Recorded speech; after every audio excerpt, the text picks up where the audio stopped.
মহামতি মসজিদ হবে। হযরত মুহাম্মদ সাল্লাল্লাহু আলাইহি সাল্লাম যে মহামতি মসজিদ হবে, এই দুটো যদি নামে একটু ভুল থাকে, আপনাকে আমি সরকারকে আবেদন করব যে খাসের জমি দেওয়া হোক, অকাবের জমি দেওয়া হোক, আর যে টাকা লাগবে 50 লাখ আমি দেব।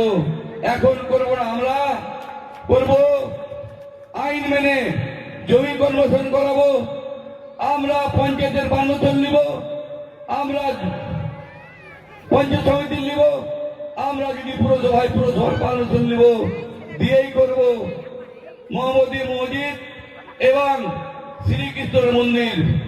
সেখানে গীতা থাকবে আর মসজিদে থাকবে কোরআন। এই গীতার কোরআন পড়ে কোন জায়গায় যদি আপনারা ভুল দেখাতে পারেন, আপনারা যা বলবেন আমি মেনে নেব।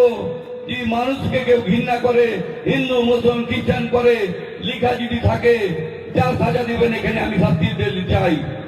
কোরআন আর গীতা 85% মিল আছে, আপনারা পড়ে নেবেন ভালোভাবে।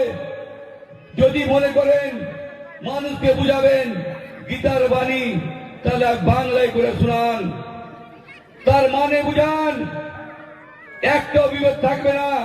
যদি আপনি মনে করেন কোরআন, একটা জায়গাতে ভুল পাবেন না, সবই মানুষের জন্য করা আছে, কিন্তু বিভেদকারীকে আল্লাহ পছন্দ করে না। তাই আমি কোনো কথা বলবো না। অনেকেই মসজিদে নামাজ পড়তে চাই, অনেকেই চাই মন্দিরে পূজা দিতে, আমি সেটাই ব্যবস্থা করব।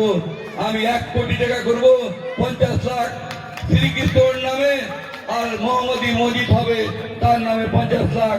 কাজটি করব এলাকার বিশিষ্ট লোককে নিয়ে, সমস্ত অঞ্চল এবং সমস্ত পুরসভাকে নিয়ে আমরা কমিটি তৈরি করব এলাকার বিশিষ্ট লোককে নিয়ে, যেন আপনাদের গীতা পড়ার জায়গা থাকে, কোরআনের জায়গা থাকে। নামে যদি কোনো ভুল থাকে আমি ভুল ক্ষমা চাইছি, রেক্টিফিকেশন করে নেব, কিন্তু মহামতি মসজিদই হবে এবং শ্রীকৃষ্ণেরই মন্দির হবে।